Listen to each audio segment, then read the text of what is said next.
ये मन के अनुसार चलने पर हम प्रकृतिजन्य भोगों को ही प्राप्त होंगे, क्योंकि ये मन प्रकृति का ही है। हमारा और मन से बहुत बिलगाव है, बहुत अंतराय है। हम चैतन्य घन प्रभु के स्वरूप ही हैं, और ये मन 5 ज्ञानेंद्रियों के साथ प्रकृति में विचरण करने वाला प्रकृति का ही अंश है।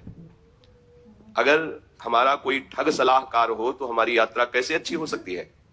वो तो वहीं ले जाएगा जहां हमें ठग लिया जाए। तो इस मन के साथ शब्द स्पर्श रूप रस गंध, काम क्रोध मद लोभ मोह मत्सर, ये सब इसके इशारे पर खड़े हैं। और ये ठग मन हमको ऐसी ही सलाह देता है जहां हमें लुटवा देता है। हमारी सत्यता, हमारी पवित्रता, हमारी जितेंद्रियता, हमारा धैर्य, हमारी पुण्य, ये विवेक विचार, ये सब लूट लेने वाले ठग हैं। अगर हम सावधान नहीं रहे तो हमारा मन ही हमको नष्ट कर देता है।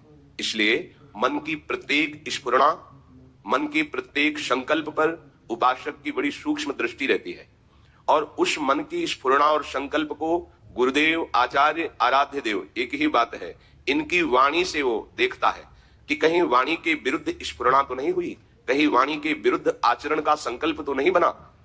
यदि चतुर उपासक इनकी जांच करता रहे और इनको डांटता रहे, मन 5 ज्ञानेंद्रियों को स्वतंत्र रूप से विषयों का संयोग ना होने दे, शास्त्र मर्यादा गुरु आज्ञा के अनुसार चले, तो इसी जन्म में उसे दुर्लभ वस्तु प्राप्त हो जाती है। अपने लोगों की इतनी नीची धरा हो गई है कि हमें दुर्लभ वस्तु प्राप्ति की चाह ही नहीं रह गई। जैसे एक गरीब आदमी मांगेगा तो क्या मांगेगा? 1 साल का भोजन की व्यवस्था कोई कर दे, क्योंकि इतना ही उसका विचार है। तो हम प्रकृति में फंसकर इतनी नीच वृत्ति वाले बन गए कि हम अगर भगवान से भी मांगेंगे तो इंद्रियों के विषय ही मांगेंगे। हमें भोगने के लिए भोग दे दीजिए और भोग योग्य शरीर कर दीजिए। ये हमारी निकृष्टता। स्वयं सुख राशि चैतन्य घन परमात्मा का अंश प्रकृति के संयोग से इतना नीच प्रवृत्ति का हो गया कि वो अपने आराध्य देव, अपने स्वरूप का विस्मरण करके क्षुद्र विषयों में, जैसे आज तक किसी की ओषकण चाटने से प्यास नहीं बुझी, ऐसे ही चाहे जितना विश्व के भोग भोग लो, तुम्हारी कामना, तुम्हारी तृष्णा कभी शांत नहीं हो सकती। ये तभी शांत होगी जब अविरल भक्ति की धारा में आप अवगाहन करोगे। एक जीवन ये दे दो प्रभु को।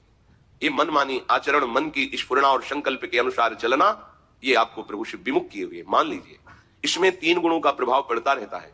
कभी मन सात्विक संकल्प करता है, कभी राजसिक करता है, कभी तामसिक करता है। कभी मन सत संबंधी संकल्प करता है, कभी असत संबंधी करता है। बहुत सूक्ष्म विवेक के द्वारा इस पर दृष्टि बनाए रखिए। असत संकल्पों को नष्ट कीजिए, सत संकल्प का बढ़ावा दे करके भक्ति की तरफ आगे बढ़िए।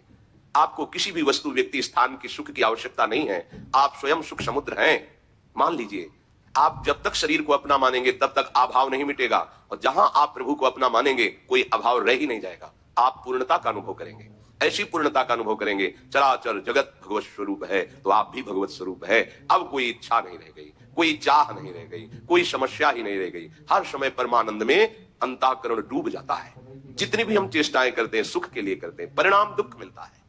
हम क्यों नहीं समझ पा रहे कि हमारा रास्ता गलत है? अगर एक बार धैर्य से सोचो, जब से हमें होश संभाला तब से हम उपाय सुख का करते हैं, लेकिन दुख से पिंड नहीं छूट रहा।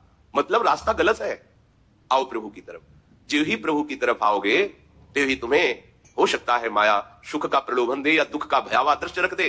घबराना नहीं, क्योंकि वो अपने फंदे से बाहर नहीं निकलने देना चाहती। दुरत्या सहज में ऐसे मुक्त नहीं कर देती। आप हिम्मत वाले बनो, धैर्यवान बनो, और ये तभी आप बन सकते हो जब प्रभु को अपना मानोगे। प्रभु को अपना मानने वाला हर कष्ट सह सकता है। प्रभु को अपना मानने वाला हर वस्तु का त्याग कर सकता है। प्रभु को अपना मानने वाले को कभी कुछ भी दुर्लभ नहीं है। इस बात को पकड़िए आप। केवल प्रभु को अपना मानने वाले को सदगति उसके करतल में रहती है, उसके हाथ में सदगति है। इसलिए भगवान कृपा करके कह रहे हैं, बहुनाम जन्मनामन्ते ज्ञानवान माम प्रपद्यते वासुदेवः सर्वमिति स महात्मा सुदुर्लभः। बहुत जन्मों की साधना के परिणाम रूप वो मेरी शरण में होकर के जान पाता है कि केवल भगवान ही भगवान है। भगवान अपने को त्रिगुण माया का पर्दा लगाकर ढके हुए यही है, हमारे पास है, हमारे सामने है, और हमारे नेत्रों में पर्दा लग गया है त्रिगुण माया का। आप निरंतर प्रभु का आश्रय लेकर नाम जप कीजिए, आपकी स्थिति बदल जाएगी। पूज्य श्री भाई जी महाराज, राधा माधो बसी रहे ही महनी दिललाम, मुख निर्तत नित नव मधुर, राधा माधो नाम, राधा माधो। प्रेम रस सुधादीप सुमहान, स्वसुख वासना रहित चित करत निरंतर पान। निष्काममति बहुत दुर्लभ है। बुद्धि में कोई कामना ही न रह जाए और सबके प्रति सुख देने का भाव आ जाए, ये रसोपासना के उपासक की नींव है। अपनी दिनचर्या ऐसी बना लो कि कम से कम खर्चे में जाए, प्रकृति से तुम्हारा कम संबंध हो। भले हर सामग्री, हमने संत जनों को देखा है, उतना ही पानी प्रयोग करते हैं जितनी आवश्यकता है। ऐसा नहीं टूटी खोल दी पानी बह रहा है, उतनी ही प्रकाश, नहीं तो बंद कर दिया, अंधेरे में बैठे शांत भगवत चिंतन। प्रकृति का प्रयोग बहुत कम मात्रा में करो। प्रार्थना मान लीजिए, आप प्रकृति के स्वामी बन करके भोग करेंगे तो आपको अपनी दासता से मुक्त नहीं होने देगी। प्रकृति अपना गुलाम बना के रखेगी आपको। उतना ही भोजन, उतना ही वस्त्र, जितना हमारे जीवन के लिए आवश्यक है, बस प्रकृति से दूर रहो। जितना आवश्यक है उतना स्वीकार करो। प्रकृति से दूर रहने का मतलब हर समय आवश्यकता हमें प्रिया प्रीतम की है, इसलिए हमें उनके चिंतन में रहना, प्रिया प्रीतम के नजदीक रहना है। अगर प्रकृति के भोक्ता बने तो फिर प्रकृति तुम्हें गुलाम बना लेगी, वो अपनी दासता से मुक्त नहीं होने देगी। जितना आवश्यक है उतना। अगर आप पैदल चल लेते हो, आपका स्वास्थ्य ठीक है, तो आप पैदल चलने की चेष्टा करें। वाहन रिक्शा करने की जरूरत नहीं है। 10 मिनट पहले चलिए, आपका शरीर स्वस्थ रहेगा, भजन बनता रहेगा। अकेले चल रहे झूमते हुए, कोई पद गुनगुना रहे हैं, नाम चिंतन करें, या 1-2 साधक साथ चल रहे, नाम जप कर रहे। जरूरी है 4 कदम जाना है, रिक्शा में बैठ जाओ।